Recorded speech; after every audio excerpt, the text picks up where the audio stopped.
ابو جہل کے دروازے پر جانے کے بعد مانگنے والا کھڑا ہو جاتا ہے. ابو جہل کہتا ہے کیا دیا ہے علی نے؟ اس نے کہا یار میں نے تو دیکھا نہیں ہے, کیا بتا دوں دیا ہے. ابو جہل کہتا ہے کھول چادر دیکھوں کیا دیا ہے علی نے. غلہ دیا ہے, درہم دیا ہے, دینار دیا ہے, آخر کیا دیا ہے کھول.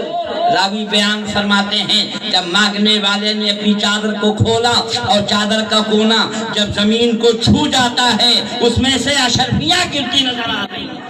سبحان اللہ ماشاءاللہ. گر رہی ہیں اشرفیاں گرتے ہوئے جب دیکھا مانگنے والے نے چادر چادر کے کونے کو سمیٹ لیتا ہے. راوی بیان فرماتے ہیں اگر چادر کے کونے کو نہ کھینچتا جب تک چادر کا کونا زمین سے مس رہتا اس وقت تک اشرفیاں گرتی رہتی. واہ واہ واہ ماشاءاللہ ماشاءاللہ. اشرفیاں گرتی رہتی.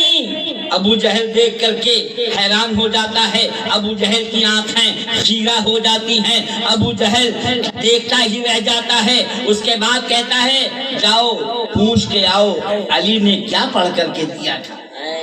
علی نے کیا پڑھ کر کے دیا تھا. اب وہ چادر وہی چھوڑنے کے بعد اشرفیوں کو وہی چھوڑنے کے بعد مانگنے والا حضرت علی کے دروازے پر پہنچتا ہے, دستک دیتا ہے. حضرت علی تشریف لاتے ہیں, کہتے ہیں اب کیوں آیا ہے؟ کہا حضور اب مانگنے نہیں آیا ہوں, آپ نے اتنا عطا کر دیا ہے, آپ نے اتنا دے دیا ہے کہ میں خود دوسروں کو تو عطا کر سکتا ہوں لیکن اب کسی کے دروازے پر جانے کی ضرورت نہیں. واہ واہ واہ سبحان اللہ سبحان اللہ ماشاءاللہ.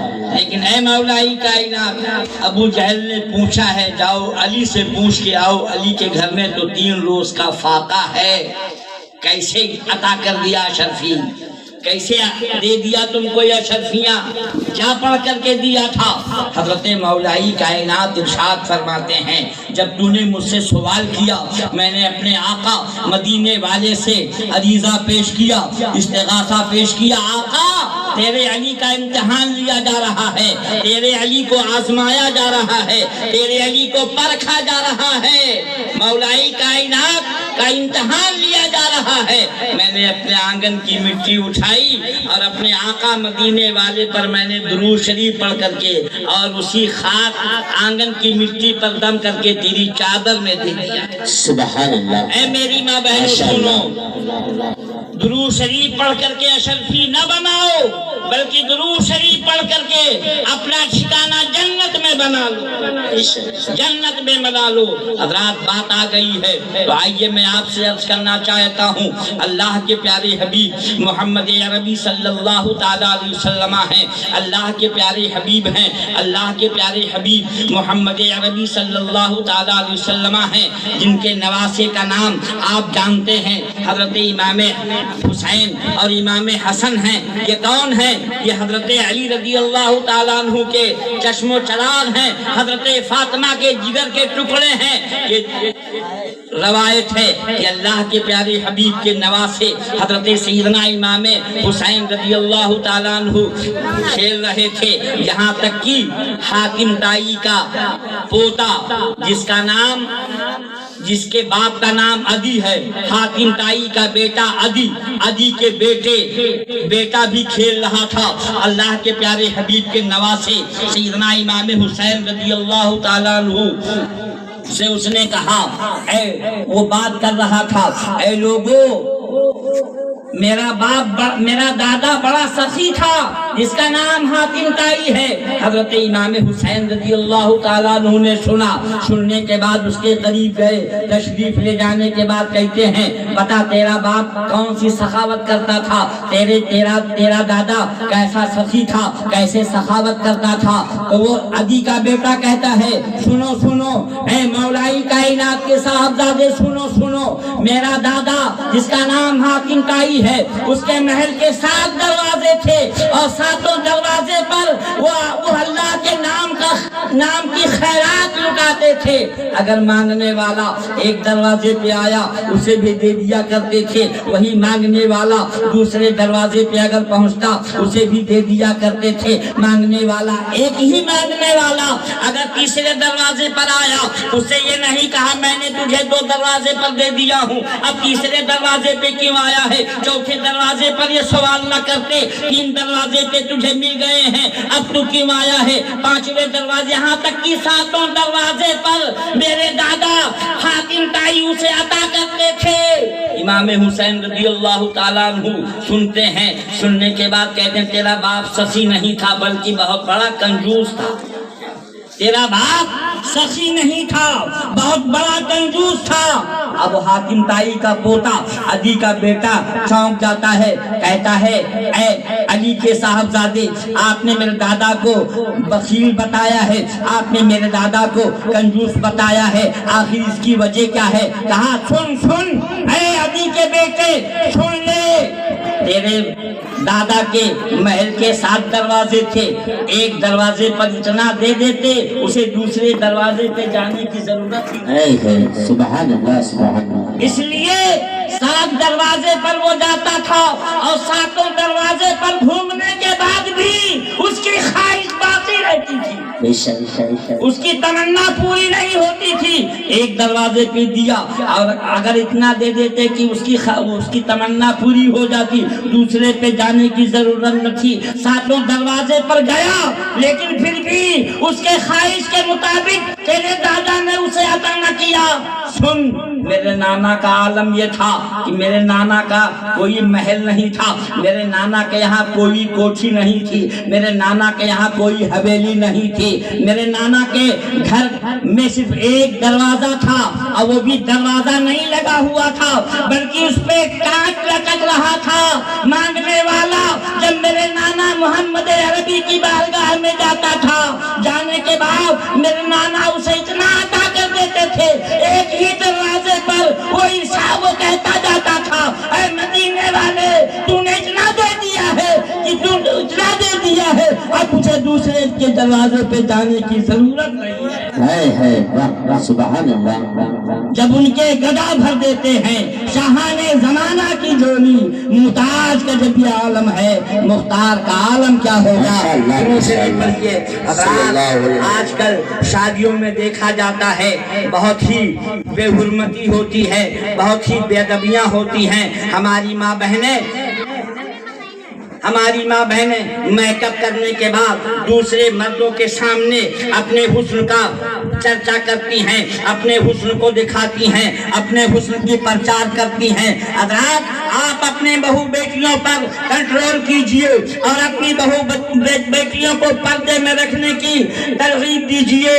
آج کا ماحول ایسا برا ماحول ہو گیا ہے, آج مسلمانوں کے گھر کی عورتیں بازار میں کپڑا خریدنے جاتی ہیں, آج سارے گھر کے اخراجات مسلمان کی عورتیں کرتی ہیں, آج زرعی اخراجات عورتیں خریدتی ہیں. حضرات غور کیجئے, عورتوں پہ پابندی لگائیے.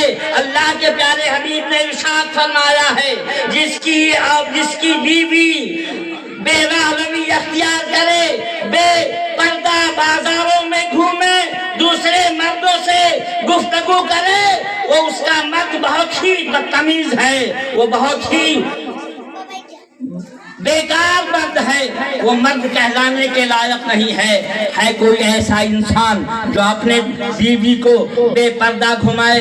آج آپ غور کیجئے, ہر آدمی کی تمنا ہوتی ہے, ہر آدمی کی خواہش ہوتی ہے کہ میری بیوی بڑی خوبصورت ہو, میری بیوی حسن و جمال کی ملکہ ہو, لیکن کوئی یہ نہیں چاہتا کہ میں اپنی بیوی کو دکھاؤں. حضرات لیکن آج کل کا معاملہ ایسا ہے کہ لوگ اپنی بیویوں کو دوستوں کے سامنے پیش کرتے ہیں. ہمارا دوست آیا ہے کیونکہ میری شادی ہوئی ہے, اپنی بیوی کے ہاتھ سے اس کو چائے پیش کرتے ہیں. حضرات یہ حرام ہے, حرام ہے, اشد حرام ہے. آئیے میں آپ کو کو بتانا چاہتا ہوں، آخری بات آپ کے سامنے عرض کر کے میں رخصت ہونا چاہتا ہوں۔ اللہ کے پیارے حبیب سرور کائنات صلی اللہ تعالیٰ علیہ وسلم ہیں، اللہ کے پیارے حبیب ایک جنگ میں ہیں، جنگ میں مسلمانوں کو کامیابی ہوتی ہے، مسلمان فتح یاب ہو جاتے ہیں، انہیں فتح یاب ہونے کے بعد مسلمان فتح کا جشن منا رہے ہیں، اور کافروں کے کچھ لڑکیوں کو، کچھ عورتوں کو اور کچھ لوگوں کو مسلمانوں نے گرفتار کر لیا۔ اسی میں ایک لڑکی ایسی تھی جس کے سر پہ پردہ نہیں تھا، جس کے سر پہ دوپٹہ نہیں تھا۔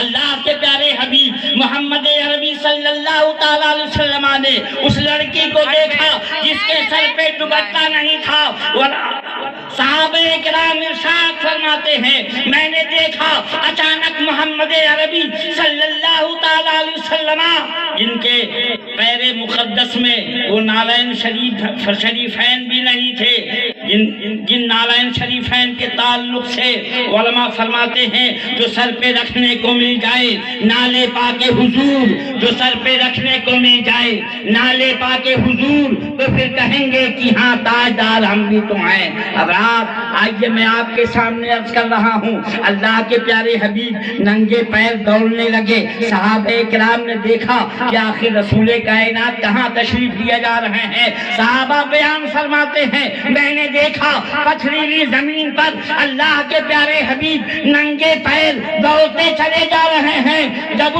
ان قیدیوں کے پاس پہنچے آپ نے وہ نورانی چادر مبارک اپنے کندھا شریف سے اتاری اور اس کافرہ لڑکی کے سر پہ رکھ دیا۔ اب لڑکی گھوم کر کے پیچھے مڑ کر کے دیکھتی ہے، کہتی ہے اے محمد عربی میں تو کافرہ ہوں، میں تمہارا کلمہ بھی نہیں پڑھتی، میں مسلمان بھی نہیں ہوں، تم نے میرے سر کو کیوں ڈھانپ دیا؟ اللہ کے پیارے حبیب ارشاد فرماتے ہیں اے بیٹی غرضے کی تو کافر کی بیٹی ہے، لیکن ہماری شریعت میں کافر بیٹی بھی بے پردہ کسی غیر کے سامنے نہیں جا سکتی ہے۔ اب آپ غور کیجئے، ایک کافر لڑکی کو ہمارے نبی محمد عربی بے پردہ نہیں دیکھنا گوارا کرتے ہیں، اور آج ہمارے سماج کی عورتیں، ہمارے معاشرے کی ماں بیٹیاں بے پردہ دوپٹے کو گریبان میں ڈال کر کے بازاروں میں ٹہلتی نظر آتی ہیں، تو کیا تم سے رسول خوش ہوں گے؟ آخری بات میں آپ کے سامنے عرض کرنا چاہتا ہوں، حضرات آپ غور کیجئے، دنیا میں بہت سی قبریں پائی جاتی ہیں، دنیا میں بہت سی قبریں پائی جاتی ہیں، لیکن جو قبر معظم ہوتی ہے، جو قبر محترم ہوتی ہے، جو قبر بزرگوں کی ہوتی ہے، اس پہ چادر ہوتی ہے، چادر ہوتی ہے۔ ہمارے اسلاف نے اس لیے چادر ڈالا ہے تاکہ ایرو غیرو نکھو خیرو کی قبر پر جاؤ گے، اگر کوئی دل میں خیال برا آ گیا تو کچھ نہ ہوگا، لیکن بزرگوں کی بارگاہ میں جاؤ گے، سرکار غازی کی بارگاہ میں جاؤ گے، سرکار خواجہ کی بارگاہ میں جاؤ گے، سیدنا صابر پاک کی بارگاہ میں جاؤ گے، وارث دیوا کی بارگاہ میں جاؤ گے، یہ اللہ کے ولی ہیں، ان کی بارگاہ میں ذرہ برابر اگر تمہارے دل میں بے ادبی آئی تو تمہارا ایمان برباد کر دیا جائے گا، تمہارا ایمان برباد کر دیا جائے گا۔ اس لیے ہمارے بزرگوں نے ایک پہچان بنا دی ہے، ایک علامت چادر ڈال کر کے ایک علامت بنا دیا ہے، ان کی مزار کے قریب جانے سے اپنے دل میں کوئی برائی خیال بھی نہ کرو۔ حضرات ایک بات آپ کی سمجھ میں آ گئی، تمام قبریں دنیا میں پائی جاتی ہیں، جو بزرگوں کی قبر ہیں، جو عظمت والے لوگوں کی قبریں ہیں، ان پہ چادر ہیں۔ اب آئیے دنیا میں بہت سی کتابیں پائی جاتی ہیں، جو عظمت والی کتاب قرآن عظیم ہے اس پہ غلاف، جو تمام کتابوں سے افضل ہے، اس میں غلاف، اس پہ غلاف لگا ہوا ہے، اسے چادر میں لپیٹ دیا گیا ہے۔ یہ بھی ہمارے بزرگوں کا احسان ہے، تاکہ اور کتابوں کو بے وضو چھوا جا سکتا ہے۔ علماء کرام تشریف فرما ہے، استاد القرآن تشریف فرما ہے، ان سے آپ پوچھئے قرآن کو بے وضو چھونا حرام ہے، اس لیے ہمارے بزرگوں نے چادر چڑھا کر کے اور غلاف لگا کر کے یہ بتا دیا کہ یہ محترم کتاب ہے، تاکہ دور سے تمہیں پتہ چل جائے یہ قرآن شریف ہے، اگر وضو ہے تو چھوؤ اور وضو نہیں ہے تو مت چھوؤ۔ وہ قرآن عظمت والی کتاب ہے۔ اور آئیے تھوڑا آگے بڑھیے، دنیا میں بہت سی مسجدیں پائی جاتی ہیں، نانپارہ میں بھی مسجد ہیں اور دیگر شہروں میں بھی مسجد ہیں، مدینہ شریف میں بھی مسجد ہے، لیکن تمام مسجدوں میں آپ کہیں آپ نے دیکھا ہوگا کسی مسجد میں غلاف نہیں ہے، کسی مسجد کو ڈھانپا نہیں گیا ہے، کسی مسجد کو ڈھکا نہیں گیا ہے، لیکن جو تمام مسجدوں سے اعلیٰ مسجد ہے جسے مسجد حرام کہا گیا ہے، جو خانہ کعبہ میں ہے، جو خانہ کعبہ میں ہے، جسے کعبہ معظمہ کہتے ہیں، اسے مسجد حرام کہا گیا۔